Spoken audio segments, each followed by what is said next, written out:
All right, guys. So, welcome to the show. I have a new guest today. We practice pronouncing his names. As you guys know, I'm not the best with pronouncing last names here. So, Dr. Jason Hawrelak. Yep, that's close Okay, enough. perfect. We agreed to just refer to him as Dr. Jason, which is Yeah. much easier for me. So, you guys know with my guests, I kind of let them take over and share a lot of their knowledge. Jason, I wanted to do a quick introduction here and tie into a subject you're very familiar with. I've been spending the last few years trying to raise a lot of awareness around the normalization of various like mental and physical pathologies, in particular in American culture. But you see this oftentimes in various Western cultures in general. So I'm just going to list off some very, very basic stats here. So in Mm. America currently, as of 2026, we have like 9 out of 10 Americans that are metabolically sick. So 90%, 70% are either overweight or obese. We have about like 800,000 Americans dying from heart disease every single year, about 625,000 dying from cancer, and then 50% of people developing cancer, and then about one fourth of them dying from it. Type 1 diabetes, unfortunately, or type 2 diabetes, unfortunately, kills around 135,000 Americans every single year. And then we have strokes that also kill around 135,000. The number one reason for personal bankruptcies, actually, right now in the United States, which account for 85% of personal bankruptcies, are health issues. Yeah, right. Believe it or not. So when you're looking at like 9 out of 10 Americans are metabolically sick, and almost 90% of personal bankruptcies are due to physical illness, it could be kind of like a catastrophe at an economical level quite a bit. And I think it's already, like I heard, like heart disease alone costs the US around $300 billion a year just dealing with heart disease and lost revenue in terms of taxpayer revenue, and then Yeah. all of the associated costs with that. Um, and about let me see, and tying into your subject here, about like 50% of Americans have lifelong digestive issues for their whole entire life. Like no matter, and you hear it often, people complaining about like this digestive issue, this, that, and you ask them like, what have you done? And like, oh, I've gone to this doctor, I did this procedure, I did this colonoscopy, I did this endoscopy, et cetera, et cetera. But they kind of still continue to kind of suffer with a lot of these very basic health challenges. And I'll let you take over, but like, how do you feel, things have gotten to the severity and the degree they have gotten to? Like, how did all this happen? Yeah. Thanks for laying out the groundwork and I live in Australia and grew up in Canada, both places with socialized medicine, so called. So the personal bankruptcies from medical issues are certainly not commonplace either place where I've lived. But that's an added dimension that US people have to cope with on top of the health itself, health complaint itself, or the health disease itself. Um, Yeah, I mean, obviously, my background is a microbiome researcher, and I've been a clinician for 26 years and microbiome researcher for 26 years. So I do look at the world through a bit of a gut health and microbiome lens. So I'm gonna put that out there. But so for me, a lot of conditions you were listing there are like, oh, not even just the gut conditions, but heart disease and range of cancers, metabolic disease are definitely gut related conditions. Yeah, as core drivers of those conditions. And I think that is probably not as well discussed in the mainstream medicine as what it should be or understood. But it is now really clear that these things are driven by gut dysfunction. Yeah, and to me, there's probably three arms or three. I think the right term. Or three areas of gut health we need to be aware of. Okay. I think one is microbiome composition. Two is gut permeability, so people have leaky gut or not. And third is bowel transit time. And this third one I think doesn't get the talk that it should, but I think it's a core driver of a range of chronic diseases if you have slow transit time. And I think a lot of people in Western nations do. And I think in terms of lifestyle dietary factors that drive the sort of gut dysfunction, which then leads to disease states. I mean, I think we've got that the typical Western diet, standard American, standard Australian diet. We got high stress levels. We have inadequate exercise. Let's say inadequate time in nature. All those things feed into essentially changes in gut function. Yeah, in terms of, and in fact, I'd say that Western you know, Lifestyle diet leads to, generally slower moving bowels, leaky gut, and then dysbiotic or harmful changes to the microbiome composition. And it's those things. Even one of those factors can be enough to be driving a range of disease states, but often you have that triad. People who have leaky gut, they've got very slow transit time, which means they're absorbing more environmental but also bacterial toxins through the colon wall. Um, and then we've got a negative changes to the microbiome composition, which very much drive inflammation. Yeah, and that those inflammatory drivers can essentially manifest in different ways in different people. But I think that is clearly the driver of the chronic disease epidemic that we see around us. Is I think generally a combination of those three different gut dysfunctions, or some people have one or two of those ones, but some people have got all three. Yeah, and I think all those three have to be on our radar as clinicians and as general populace to go, hey, how is my gut function? What's my microbiome composition like? And knowing, of course, that very little of those things are driven by genetic factors; they're just driven by dietary and lifestyle factors. And there's a bit of inheritance when it comes to microbiome composition, in that you can have someone whose grandmother was always constipated, mother was always constipated, they're always constipated, and that's not necessarily a genetic link. It's more about microbiome composition. Yeah, although there is the rare person who's born with like an extra meter or 3 feet of colon that contributes to their constipation or their transit time, but generally it's a microbiome that gets passed from generation to generation to generation. Yeah. Yeah. How do you feel like, do you get a lot of people that still come in and think like all of their digestive issues or health issues are like, oh, this is genetic? You know what I mean? Do you hear that quite often? Less so now. Yeah, Mm. I think now I mean, it's been amazing to see that journey from, when I started off in this field, the microbiome was only discussed by naturopaths and some, functional integrative doctors and a small group of research scientists um, worldwide. And now for that to actually where it is now, it's gone very mainstream. I think a lot more people are aware that their diet, lifestyle choices, their microbiome is involved with different disease conditions, and that they have power of changing that, versus the idea that, hey, you're just genetically programmed to get this disease. There's nothing you can do about it to change that fact, which I think is relatively rare for that latter scenario to be the case. Yeah. Yeah. But how do you feel like as like healthcare providers we could get people to actually make those legitimate like internal and external changes, changes in their belief system that are leading to certain behaviors, and also provide them with enough education and tools to actually make the right decision too. Because I don't know how the education system is in your area, but health education in the US is like extremely poor, like in every imaginable way. It's like even if a person has the right intentions, it's just they don't have any tools at their disposal to make the right choices.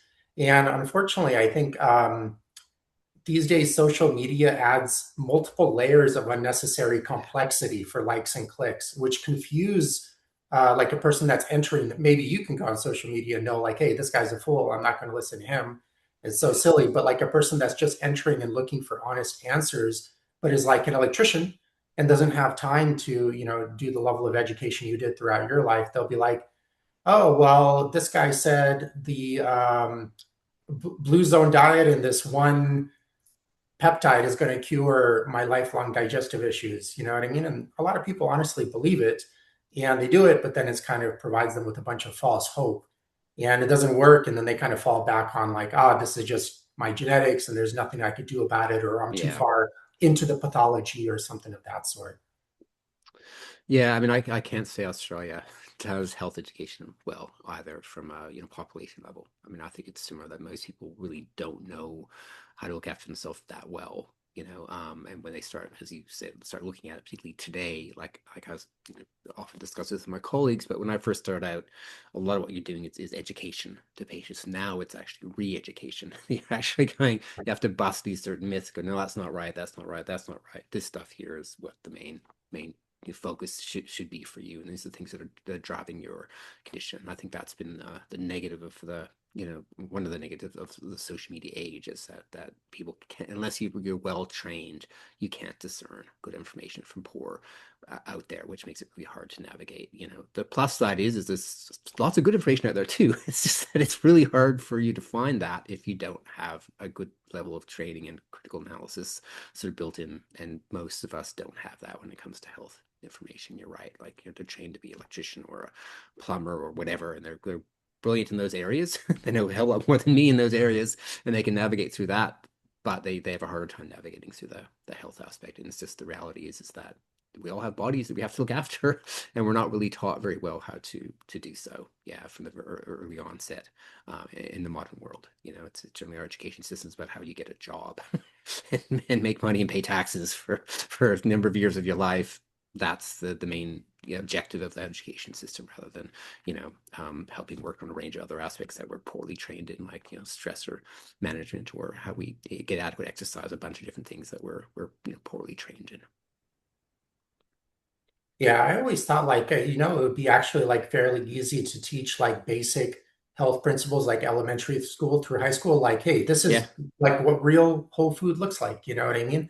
I think it And is. this It's is, just not a priority. I yeah. concur.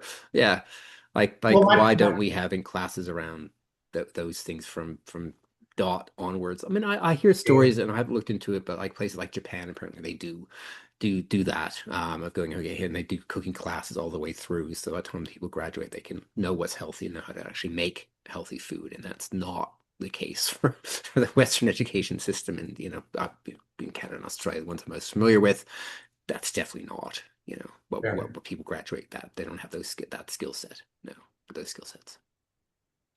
Yeah, because I was thinking like, man, if you just train kids on like some non-violent forms of communication, like, hey, here's some how to use movement as medicine, here's the proper sleeping schedule, like things of this sort. Yeah, Because it costs, at least in the US, I mean, I told you just like heart disease was yeah, like 300 billion a year.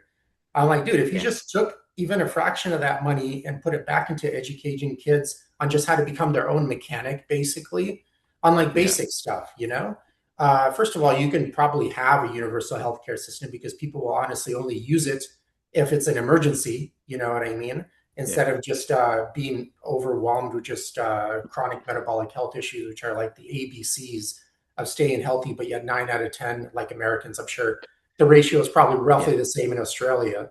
yeah. It's not far off. It's not far off. I concur. Yeah. Yeah. Yeah, I think we might be the second most obese country in the world after the US. Like, we're not really far off that. Yeah. And yeah, I concur. Like, I actually think it if they focus on prevention and long-term prevention, put money into that, it would make the hugest difference. It's just the system's not set up for that, and I think there's vested interest to prevent that kind of approach too, sadly, which holds sway, and our politicians tend to focus on, be a bit cynical here, but who pays them money to help them get elected, and short-term things for the most part. There's exceptions to that, but I think that's the most part. Is that's like, what can I do the next year or two? I don't really care about the future, and I just want to get elected again and have a good retirement kind of thing. What decisions can I make that help facilitate that? And putting money to preventions, not one of the ones that politicians have generally focused on at all. There's a bit of lip service to it, but there's not really, focus on that, because I agree that most of what you talked about that are preventable conditions if people knew that, and we took action early enough. And change our health system, our diet too, and restrict what we can put in foods, like chemicals that obviously cause harm shouldn't be in our foods. Yeah. I think it's ludicrous that we include things that we know cause cancer, or we know cause gut damage, or we know cause diabetes in our food supply. And we try to convince people that they're healthy. The government's like, oh no, they're healthy to have. And it's like, no, we know they're not. And we know they're not needed. We should just stop them from being in our food supply. There's nothing gained except for profit for a few companies, and that sadly is what drives these things. Yeah. And these companies don't care about people because they know most people are overall kind of like fairly impulsive. And also in industrial, like there's a biological organism in a fast-paced industrial society. And of course, there's going to be a lot of stress eating involved for many people, Yeah, and they're going to seek out these types of food. And these companies are just kind of like, for the most part, taking advantage of yeah, these people. And then there's a government that kind of allows it to happen. And the irony is, a lot of times when you kind of speak out about it, sometimes these very people that are being taken advantage of, they see you as the villain, you know? Like, Yeah. I don't know if you ever got that kind of vibe yourself, you know what I mean? When speaking out about these things, they're like, like, what does this guy know? I've seen such things. Yeah, maybe not haven't personally experienced it, but yeah. Like, taking away your freedom to eat cancer-causing foods, or we spray our clothing with cancer-causing chemicals just to get rid of stains rather than having a little spot on your shirt. It's like we live in a very bizarre world where we prioritize things so strangely. It's like we complain about and upset about people dying of cancer, yet we allow these cancer-causing chemicals and all these sprays and things that we use all around us all the time. It's just like this dichotomy is just really hard to get your head around if you look at it objectively. Yeah. Jason, can I ask you to speak up just a little bit louder? I could always Yeah, I'll edit this part out, but I could always amp up the volume too, that's post edit. cool. I can bring my mic a bit closer too. Okay, That will help. that's a little Yeah. better. I'll edit this part out. Well, Jason, talking about the food supply, what's your take on um, industrial agriculture? Not so much processed food, but I'm talking about just like monocropping, Yeah. not having any biodiversity in our food production, in the mass food production system anymore. Like, just to simplify, what's your take on? Do you know if there's any conclusive evidence on like people that consume, for example, um, beef that's not fed a species specific diet. So like beef that's grain finished heavily on specifically like GMO corn and soy versus like eating cattle that are like grass fed and grass, like legitimately grass fed and grass finished and just out in forage and eating natural, large variety of grass and other forage that would naturally exist on that grassland anyways. Yeah, I mean, I haven't seen any studies that looked at that in great detail. Yeah. In terms of looking at different health outcomes for people that consume, grass-fed versus not. I mean, I should say that in Australia, grass-fed's the norm. Interestingly enough, that most cattle is actually grass-fed in Australia because we actually have a huge amount of land and relatively small amounts of people compared to, we're probably the same size as continental US. Um, Minus Alaska, yet we've got like 27 million people versus you guys got 330 or 40 million or something like that. Yeah, so we actually there's a lot of space for cows to go and eat outside rather than feedlots, and we still have health problems, on top of that. So I don't think that's like a magical fix, but obviously the life of the cattle is going to be much better, and I think it's unarguably to my mind that eating an animal that's been free ranged and eating a diversity of foodstuffs is going to be healthier than something that lives in a feedlot and fed, grains and soybeans. I think there's no doubt about that aspect of things too. Um, but I think it is, I think in terms of that sort of monocultural aspect, though, is it necessitates greater use of chemicals. I think that's one of the downsides of that because we're growing one species, generally with little genetic variation, all in close proximity, all at the same sort of space of growth. It just means that a particular pathogen or insect pest or whatever, it's very easy for it to go, hey, take over that sort of territory versus if you're growing like 10 different food crops in that area. And I think historically, we were small farmsteads where we were growing a range of different food crops. Like I was just hiking through Japan just a few weeks back in the forest, and you'd look at and people were still growing their own food in their gardens, and they're growing eggplants and tomatoes and bitter melons and cucumbers and rice and a bunch of other things, all in that little and lots of taro and sweet potato in that plot. Yeah, and that was providing a decent amount of food for their family, and they would supplement that with stuff from outside. But it wasn't just one food stuff. And I think of my grandparents, growing up in they lived in rural Alberta in Canada, and in winter they couldn't grow much, but in summer they had bountiful but diverse garden, and I myself, I studied permaculture back in the 90s, which is all about, essentially diversity of food stuff and definitely the opposite of, monoculture. We are growing a lot of different things, and my garden is immensely diverse in terms of food stuff that we grow, and I'm harvesting things, 12 months of the year. Out of my garden as a consequence of food of choices and the climate that I live in too. But I think that just means that okay, like at certain times of the year, I get smashed by cabbage moths, and they eat my rocket and my broccoli and cauliflower and Brussels sprouts, and I just can't grow them. Yeah, and so then I'm okay. Well, I'll grow something else in that time, Whereas if I was reliant on that single thing, I'd have to use lots of toxic chemicals to try to fight these things off, So you're kind of trying to go with, all right, well, let's seasonally change to something else or grow something that the insect pests aren't going to eat or have a diversity of stuff. And I think that's always what we've done as a sort of species is we had a diversity of food stuff until relatively recently. Um, and I think the giant scales at which we grow food and on top of that monoculture has necessitated the use of or the toxic chemical that we're now exposed to from the agricultural system as well. Yeah. I don't know how it's probably actually the same because everyone adopted it from the same like pesticide safety testing protocols that Western Europe started in about 1960. But like in Western Europe and the US, a lot of people don't know, but like complete formulations of any biocide, like pesticide, herbicide, fungicide, whatever, are like never tested for safety as a complete formulation. Yeah, They test the active ingredient in isolation on its own. And if that passes some kind of like ludicrous data free assumption safety testing, then they're like, oh, it's like safe enough to use. But then, of yeah, course, when you put the inactive ingredients in there, the active ingredient becomes a lot more lethal and persistent in the environment because that's yeah, what the inactive ingredients are supposed to do to begin with, you yeah. know? Inactive ingredients. Yeah, Yeah. indeed. Yes. Yeah, And I don't know, it's always kind of like, I don't know if it's the same thing, but even when you find research on a lot of these biocides and their impact on the human digestive system, it already shows kind of like negative effects, but that's just only testing the like active ingredient in isolation yeah, on its own, you know? And it's never used that way. yeah. And in fact, out in the fields, a lot of times they combine multiple complete formulations in one bucket and Yeah, spray yeah, that's right. And those things spray aren't that. assessed for, which is crazy as well, because it doesn't represent real world exposure, and Yeah. real world consumer exposure, let alone the farmer who's spraying it.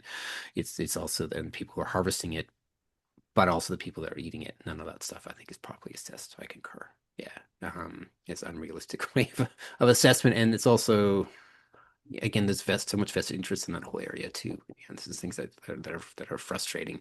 It's like, why why are we allowing these things in our food supply when we know that they're actually hazardous? And then on the same, then someone will complain about the disease rates that we're seeing. It's just like there's correlations here, between what we're allowing people to consume and disease states we're actually seeing, and regulation can change that, and stop these kind of chemicals from getting into our food supply and people consuming them in large quantities. Yeah.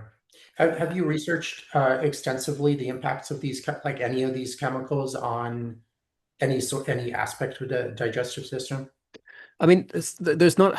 I'd say there's a dearth of good studies looking at these things, but there's certainly some data, and I think in general what we tend to see when I have looked at the different types of it's starting thankfully the looking at different like pesticides, etc., and their impact on the microbiome because they do tend to have even though with different chemicals they tend to have similar um, outcomes from microbiome perspective. They reduce levels of healthful anti-inflammatory species like those that might produce butyrate, and they increase levels of pro-inflammatory species, particularly that in the proteobacteria category, like E. coli and cousins. Yeah, and we know that the E. coli and cousins, one of the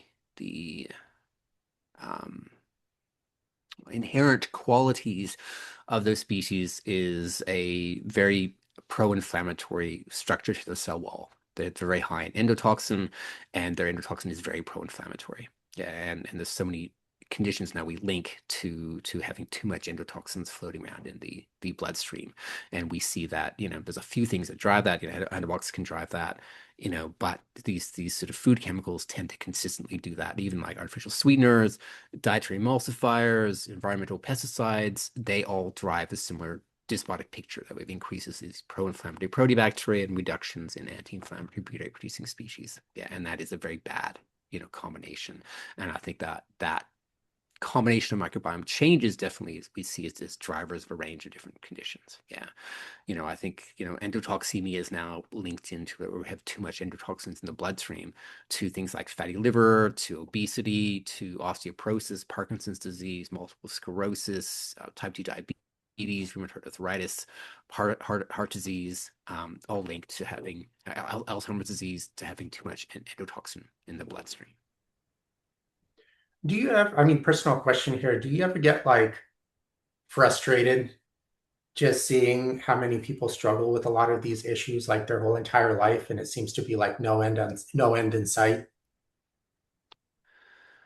Well, I mean, I'm lucky that I'm a clinician, so I do work, and I have worked for 26 years to initially help people, and I also train clinicians to help people too. So I do feel like we're in a position that we're fighting the tide and helping end up helping thousands or tens of thousands of hundreds of thousands in the end of people and improve their health quality and quality of life. So I do feel perhaps less frustrated because I can actually do that, be involved with that kind of process. I think if I wasn't able to do that, then I just researched and not actually able to help people on the ground so much, I might feel more frustrated by it than I actually do. Yeah, I mean, there are obviously times where I'm frustrated by it, where I'm like, why can't we just like stop selling this crap or stop, legislate we don't have these toxic chemicals in our food supply, etc. Yes. Um, but I think we can make a difference on an individual level. And if I can, reach out to enough clinicians, or you do things like podcasting like this, you can reach out and reach people and then help them make better decisions in terms of what they buy, what they don't buy, what they eat, what they don't eat.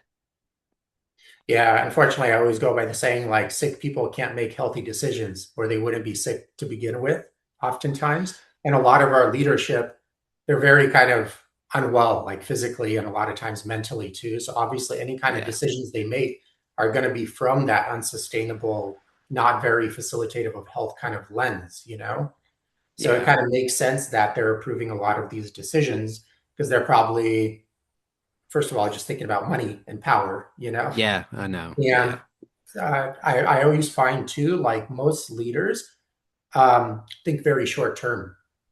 They're yeah, like, what can I maximize in my lifetime versus thinking about like where that country is going to be like 300 years from now. You know what I mean? And planning yeah, accordingly for some kind of sustainable future. And of course, a lot of people like they see that short term reward and they're kind of suckers for that and kind of buy into, thus vote for the person. And then the person gets in and does exactly that. And then we yeah. run into these kind of cyclical patterns of um, all these problems we'll be talking about. Yeah, no, you're spot on.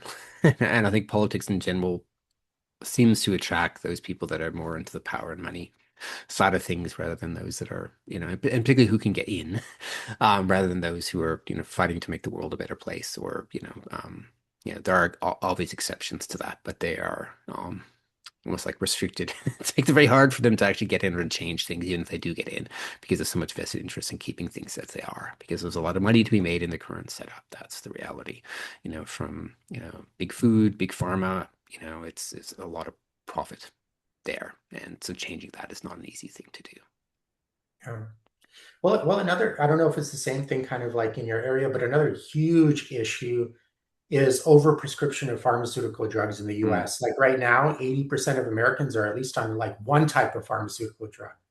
And yeah, if they're 50 years or older, the average is actually on three or more medical drugs. And yeah, that's just like super crazy. Can you talk about your research in terms of, or your opinions about how just being a lot on a lot of these medical drugs, because that's what they are, they call it kind of medicine, to kind yeah, of give it a little bit of a lighter light, and their possible like detrimental impact on the digestive system, especially when people are using these for like 5, 10, 15, 20 years straight. yeah. Yeah, no, it's similar here. Our medicine prescribing is not too dissimilar to what's happens in the States, and there's polypharmacy for the elderly is like, the most common scenario here too, sadly. And I think, yes, there's some medications that are really needed and are fantastic things, and I'm not debating that aspect, but we do know that people are overprescribed and people are taking off medication they don't actually need, or they're taking medication to deal with the side effects of the medication that they're currently on. It's not uncommon either. Even look at something like proton pump inhibitors, the class of medications used to treat reflux. I think the data suggests, I've read different studies here, but 25 to 70% of people on PPIs are on them inappropriately. Yeah, and they were kind of designed originally studied for short-term use, not for daily use for decades. And that is class medication that clearly has antibiotic-like effects on the gut. We know it increases the risk of osteoporosis, um, nutritional deficiencies. There's some data suggesting that increased risk of Alzheimer's, cognitive decline, but it does drive microbiome shifts. Yeah, we get about 20% of the bacterial species in the gut are sensitive to proton pump inhibitors, and we get a similar decline in diversity when people take long-term proton pump inhibitors for treatment of their reflux than we do with long-term antibiotic use. It has a very marked negative impact on microbiota composition. And the more we research pharmaceuticals and their impact on the microbiome, the more impactful we're finding they actually are. Like not just antibiotics or antibacterial agents, which makes sense they're going to change the microbiome, but it's like all these other medications, when we start testing it, realize, oh, wow, they actually have negative impacts on the microbiome or they change microbiome composition. Maybe they work through that mechanism. There's interesting research on metformin, for example, where we can have rats with diabetes, and let's say we get them metformin, and their diabetes improves. We can do a poo transplant from those rats who've been given metformin, give their poo to rats with diabetes, and just the poo transplant makes their diabetes better. So we know that even some of the medications work via changes in microbiome, and that's a more positive spin on that. But there are range of medications we're now realizing are having negative impacts on microbiome composition, and this isn't like a small consideration when the reality is that we are meta-organisms that are composed of both microbes and non-microbes that make us who we are. And that microbial component of us just happens to be quite susceptible to change through dietary, lifestyle, and medication factors compared to the non-microbe components of ourselves. But in terms of the ratio, there's debate around this. We're 2/3 microbe and 1/3 non-microbe. Or 90% back in the old decade ago, it's always like, no, you're 90% non-microbe, 10%, so 90% microbe, 10% non-microbe. Now it's probably 2/3 non-microbe. Sorry, 2/3 microbe to 1/3 non-microbe is probably around to the basis, and those microbe cells are immensely important and impact every single system functionality. Yeah, so when we change that, we actually change how your whole body functions, and that's what's becoming immensely clear too. I don't think that's sunk into conventional medicine particularly well yet, but it's starting to. Again, because I've been in this field for 20 some years, it's just like you can see the microbiome has been from 20 some years ago in conventional medicine. It doesn't matter. You can kill it, doesn't make any difference, to actually, no, it is pretty important, to now we're shifting into that. It's actually vital, and we're shifting from that conception of that these microbes are key to who you are and part of who you are. And if we change that, we change you, and your whole body's functioning. Yeah, that's where we're kind of shifting towards. And when you take on board the truth of the reality of who and what we are, you also regulate differently in terms of medications or chemicals, because it's like, okay, well, if we're ingesting something that kills part of who you are on a daily basis, maybe we shouldn't be ingesting that chemical. Mhm. Whereas that old from 40, 50 years ago, if it killed gut microbes, it doesn't matter, because those things are irrelevant to health. So I don't think our regulations have really caught up with the reality of where science has moved us in terms of the important role of microbes in our health. Yeah. Well, one thing I find people don't talk about often is the impact of like psychiatric drugs on the Yeah. gut microbiome, because the average person that takes it, I mean, let's just narrow it down to like antidepressants, Yeah. is like, oh, this just affecting my brain chemistry, and like not Yeah. doing much else. But can you talk about like possible serious consequences of using psychiatric medication on the digestive system? Yeah, it's been a while since I reviewed the exact data sets. I'm probably a little bit rusty on the exact, repercussions, but they're definitely, you're spot on in that they actually are changing, the gut microbiome. And even just in terms of, serotonin's a neurotransmitter that plays a big role in gut function too. So we're actually altering gut functionality through taking of that too. That can be, impacts the gut transit time, for example, which might sound like a small thing, but it's not. And if we end up slowing down gut transit time, for example, it does have consequences in terms of what compounds are created in the colon, what compounds are absorbed in the colon. Um, and the flow and effects of that, which can be pretty marked, like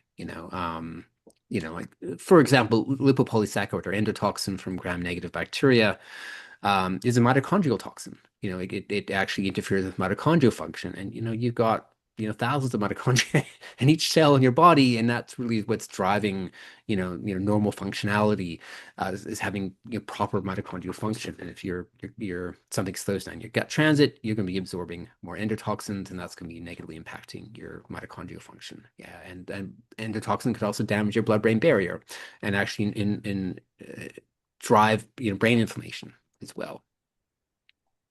Yeah. I wonder, it's kind of very genius marketing, but I just wonder how like Right. a whole industry convinced people that like, the whole saying like if it sounds too good to be true, it is. You know what I mean? But a lot of these Yeah. like pharmaceutical drugs, they kind of sell it as if they don't maybe not directly say it, but it's kind of implied like, hey, if you take this, your problem really does disappear. You know what I mean? And a lot of Yeah, well, you people, look at the ads, and US is one of, I think, two countries in the world that allows pharmaceutical companies to directly advertise to the general public. And then they certainly sell, hey, I can pop this pill and my life went from being depressed and sad to I'm feeling fantastic, and that cures things, and I've always just had a serotonin deficiency, and I think, again, research has shown over the last decade that that's not really so much the case of a lack of serotonin. There's a bunch of different factors involved with that, but inflammation is one of those core drivers. And again, the diet and lifestyle factors that are kind of commonplace around us drive body-wide and neurological inflammation. yeah, That's the issue. Yeah. yeah. I find like too, it's like I don't know how the rules and regulations work like in your area, but here it's like I feel doctors are like the medical industry is really run by like lawyers and MBAs, and Yeah. doctors have like this very strict script. Like a person comes in with this, you have to do like these steps that are approved by the medical board. And if you don't, and if something goes wrong, you're not going to be protected in like a lawsuit or something. You know what I mean? And then on top of that, the average time spent with the doctor upon first visits in the US is like about 3 to 5 minutes. It's like, Yeah. what can you really gather in three, unless it's like a paper cut, what can you really gather in three Yeah. to 5 minutes to help I a person know. with a chronic health issue? Yeah. Australia is the same. It's 7 minutes on average, I Oh, believe. you guys are doing better. So it's just like Twice the amount of time. it is, but for a chronic disease, that's nothing. Like Yeah, Stephen, I spent 90 minutes in my first consults with patients, God. to take a thorough history and work at what tests that had done, what tests we should order to get greater clarity. I can't like, yeah, I can do here. You've got an acute respiratory tract infection because I work in a naturopathic dispensary where we do spend 7 minutes with people, and I can treat an acute UTI, an acute respiratory tract infection, an acute gut infection successfully in that 7 minute window. Yeah, like that's okay, but you can't work on chronic stuff in that short time frame. That's reality. Yeah, and we do have a system that's really. My dogs are having a good time in the background today. No, Um, yeah, but you really can't work on chronic disease with that kind of small frame of window. And also, if you're expecting a clinician to see 30 patients a day, or whatever it might be, if you're spending that much time, you can't expect them to read and know the patient's history, and to help them guide, okay, how do we, like for me, it's like if I'm seeing a return patient, I'm still spending, I might see them for half an hour. I'm spending like probably 20 minutes to read through their patient notes beforehand and making sure I'm really familiar with everything that's going on, what we prescribed, why we're going to give it. I'm thinking about what stuff to do next, depending on what the potential outcomes would be, which limits the number of patients I can see in a day to give them proper care. Yeah, but we have a system that is set up that's not supportive of doctors doing that. So, I mean, I think, the system is really not designed to care for chronic conditions at all in either way. And it's like, someone who's allowed to spend 4 or 5 minutes with someone in their system. Because I know even in Australia, if GPs want to spend more time with patients, they're like financially hindered for one, but two, they can get the medical board might go, hey, you're not practicing like normal. We're gonna drag you off the coals because you're not being normal in your approach. So you've got that social pressure and potentially loss of license and other things that kind of force you to try to stick to that what the current model is, which we know does provides very poor quality care for chronic conditions. Um, Yeah, and it's kind of system designed for, treating acute conditions, but that's not what most of people are dealing with these days. I would say is you would know too, is this chronic disease epidemic is rife in Western nations, and we need a different kind of healthcare system set up to help with that, and different time involved with consultations pre and post, and during, to actually provide proper care to these people. Yeah, and also I find like follow-up is so important too, Yeah, because it's like information is one thing, but it's like you got to get the actual person to do this, you know what I mean? And yeah, consistently enough and change these habits and stuff of that sort. So, I mean, for anyone looking yeah. for a good practitioner, there's so much that goes into it, but a general rule is upon first meeting you, I mean, if they're only chatting with you for like 3 to 5 minutes and you've been struggling with like depression for like 10 years, dude, just go find someone else. Trust me. That's From about 2017, 2016, around that time, and they were direct to consumer rather than going through clinicians. Yeah, and UIM is no longer around, but there's a lot of companies now offering direct to consumer tests. Some of the tests use great technology, so that they're offering direct to consumer. I think it's just really hard to interpret because you're just getting a printout of like, oh, here's my 250 or 300 species of bacteria from top to bottom. What do you do? And looking at the advice, again, for someone who's been specialized in this area for 26 years and treated, I think over 15,000 patients in this, for gut health, microbiome health related things, and taught in this area for over 20 years too. It's just like a lot of the advice given by labs I would not follow. Yeah, or it's not really that specific for that they're not tailored for that person in its totality. Yeah, so I don't think you can just trust what the stuff coming out of many of these labs. You actually have to work with a microbiome literate clinician to get the most out of these tests. So like that's the biggest caveat is like with those direct to consumer tests. I think that some of those technology they're using, like shotgun sequencing or 16S rRNA, are really accurate for assessing of microbiome. Okay, and give you a lovely snapshot of the microbiome in its entirety. It's just that the ecosystem is complex, and there's, like I said, you might have 2, 3, 400 different species there, and I think you really need to work with someone who's been postgraduate educated in the microbiome to get the most out of those tests. Yeah. Um, and then there are some tests that are more simple, that are more PCR based, and those are things like, like some of the sort of like GMAP, for example, or the gut zoomer, that are kind of more PCR based, and they are definitely more simple. And I think there's pros and cons to that, but I think they often don't tell you enough about the entirety of the ecosystem. To my mind, that they're often just focusing on what pathogens can we find in this person's gut, rather than what is the balance of beneficial to problematic species, which you only get to see when what's the diversity, what's the richness of the ecosystem, which you can only see with those, shotgun sequencing tests or 16S RNA tests, which will tell you all the information we need to know to assess the health of that ecosystem. But you need greater knowledge and understanding to interpret them well. Yeah, so that's the pro and con of that, and I think they're immensely hard to navigate on your own. Yeah, I think you really need a microbiome literate clinician to guide you through that, and not just a typical clinician, but someone who is properly microbiome literate, because it's the number of times I see people given poor advice because the clinician doesn't understand the test, doesn't understand what it means, doesn't know how to deal with it, is a lot over the last decade of practice. what if have you experimented yourself with like AI platforms like Claude Pro where you can take these reports and kind of plug it in? It's like the paid one, so it's like quite more sophisticated than the free versions. And it can kind of scan basically all of like PubMed.gov, for example, and give you like input on, like a summary of what all those numbers mean, and then also some action steps to correct like the deficits or whatever. What's your take on that? Is that like a good tool, or is that again heading I most people down the wrong path? I think without the knowledge of other aspects of things, that makes it tricky. Because not to say that, hey, it can search PubMed and find, if you're low in this, eat more of that. I'm sure they're pretty good at finding that paper. My concern is how do we make this representative, or how fit this particular person? Yeah, like how do we take into account that, hey, their transit time is slow, they're really prone to bloating distension, they're very prone to getting die-off reactions, and if I give them this thing, they're going to have die-off, and that's going to inflame their brain, they're going to have these other consequences. Their transit time is too slow, which means that just switching over to giving the right prebiotic is likely to cause worsening bloating and distension and worsening the picture in the short term. I think it's not so good doing that kind of stuff currently. It's not to say that eventually AI will become better at doing that, and I think as a tool that clinicians can use to help them navigate the literature, sure. But I'd still have and probably for general public better than nothing. Yes.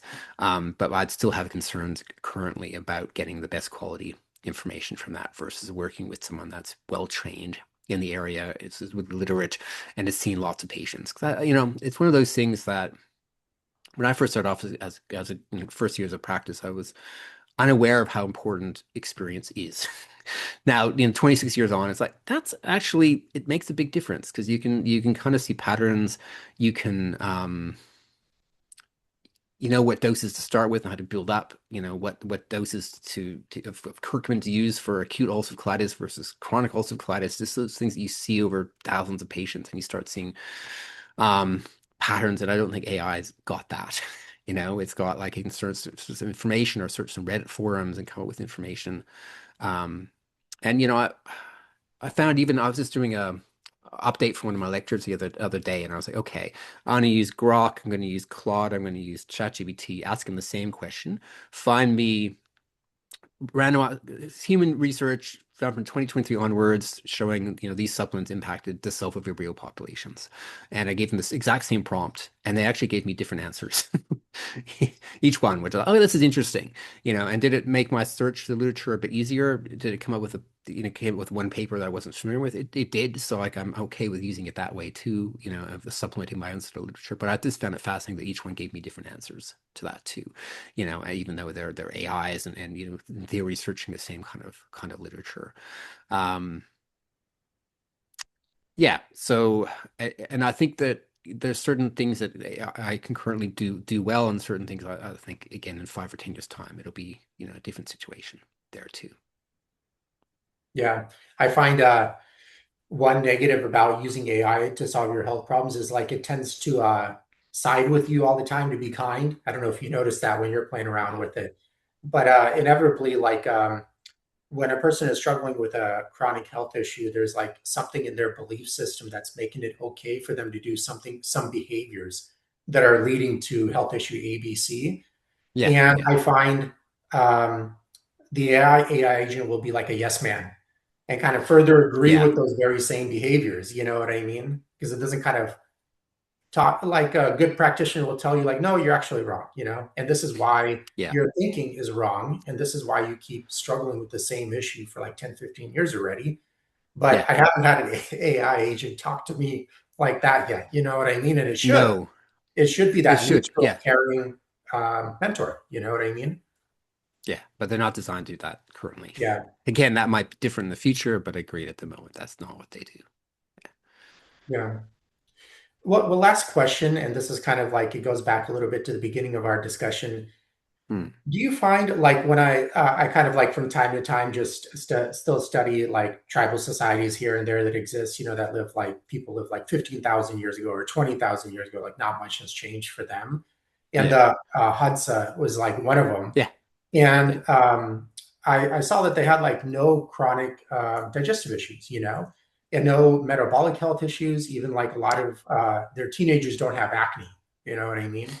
But yeah. here in the U.S., everyone thinks like, oh, teenagers get acne because of like their hormones, and it's just the Yeah, thing that that it's happens. normal to get acne. Yeah, Yeah, completely. but I'm like, dude, none of their kids have any acne whatsoever, and they all have like perfectly smooth skin all the time, et cetera, et cetera. Yeah, Um, don't you find like a lot of the huge issue with healthcare right now is we do have like a lot of very intelligent healthcare providers, but yeah, they're kind of moreover, they're in this like swamp. And instead of just stepping out of the swamp and living like a human being again, they're like, how can we continue to live in this swamp, but somehow be healthy? You know what I mean? yeah, Where, like, for example, we talked about you being from Ukraine. Like, I was raised by my grandmother, And she's kind of like an old believer from Ukraine. So she lived on a self-sustaining biodynamic farm her whole life, like never Okay. plugged Yeah. into society. Yeah. And she lived to 87 and without like going to the doctors or any health issues. She had like no health education, never had a Yeah. nutritionist or a 401k or anything. You know what I mean? But here it's like people have like all this and this and this and this and this. And I'm, dude, you're still so sick. You know what I mean? It's like you just got to step out of the swamp, you know? And these tribal societies are examples Yeah. like just step out of the swamp and look, all of that shit just goes away, you know? Yeah, no, I hear you. I think there's a great disconnect to how we evolved to live and how we're currently living. Yeah, and I think it's just hard. It's a hard advice to go, hey, we'll leave the city, go buy some land in the country, start growing your own food, spending time in nature is not a prescription that most clinicians give. Yeah, yet, I do bits of that where I don't necessarily say move, but I'm like, I need to spend more time. I need to go walks in the forest. I need to spend more time outside. Have you considered moving to a different climate that might suit your health better as part of that? But I do hear what you're saying, and I do think that big disconnect from how we live life now compared to how we've traditionally lived life from a diet, lifestyle, social connection perspective is the driver of vast majority of the disease conditions we see around us. Yeah, it's just it would change things a lot if we actually had everyone step out of that swamp. I don't know what life would become, in terms of where we're at and land use, etc. I don't know. It's a bit complex, but I do hear you, and I do think that we need to live more like our ancestors have lived if we expect to have a good health span. Yeah, like we talk about, oh, lifespan's improved. Well, if your lifespan's now 82 instead of 78, but you spend your last 5 years in a wheelchair and able to feed yourself, it's like that's not improvement in health outcomes. It's like what we want is improvement in health span. So we want, people who, yeah, they're living longer, but they're living healthily, up until the end, and I think that's something that we can think of for often our grandparents or great grandparents that they're still working on the farm 95 and then they just passed away in their sleep, but that day beforehand they were still harvesting vegetables and physically out doing stuff all day. That's kind of the life we want rather than the last 10 years unable to walk and able to feed ourselves and able to remember people around us. That's not the outcomes that we want. Even if our health lifespan is expanded longer than it was before, that's not a positive outcome. Yeah. Well, Jason, I forgot one more important question. Mm, Um, the amount of stimulus that the central nervous system is under these days is so massive compared to, even how it was just a few hundred years ago. I heard one of my mentors, yeah. Paul Chek, mentioned the amount of information a person is exposed to today in a single day is the amount of information a person was exposed to in their entire lifetime 300 years ago. Could And imagine that if you think about that, that makes sense. Yeah, totally. yeah, and then kind of thinking, the central nervous system, it still probably thinks you're some caveman in a dark cave and eats berries from time to time with that kind of level of Yeah. stimulation. Do you find this constant bombardment of stimulation that keeps the central nervous system revved up and constant activity has like a really massive detrimental effect on the digestive system? I think it inevitably it must. Yeah. Is there much research on this? No. I think, but I concur. I just had a holiday where we hiked for 3 weeks in the mountains of Japan, and my day was getting up, eating, then hiking through the woods and eating lunch, hiking through the woods, and I'm not looking at my phone, no sort of stimuli. It's just like what I interact with it that day and that people I interact with that, and that's kind of the reality we used to have. It's just like just we'd interact with real people, we'd interact with we brought to real food as well. And I think that these days, particularly with ubiquitous phones, and it's just like we are being exposed to huge amounts of stimuli from discussions of all these topics from all around the world, all these videos from all around the world, and it definitely is driving, I think obvious things like anxiety or, mood changes or changes in, self-belief around body health and body image issues and things like that. That stuff is kind of, noted in the literature, but I think it's the other thing of just being constantly stimulated, that makes that I think does drive sort of I think inevitably has some impact on obviously on quality of life and you know mood and self-esteem, etc., and anxiety. But I would be curious to see the impact on gut function too, because certainly we know that stress hormones do drive changes in microbiome composition, like that we've known from the 1970s and 80s, that we have sort of tend to have an increase of more pathogenic pro-inflammatory species when exposed to stress, and a reduction of beneficial species when exposed to stress.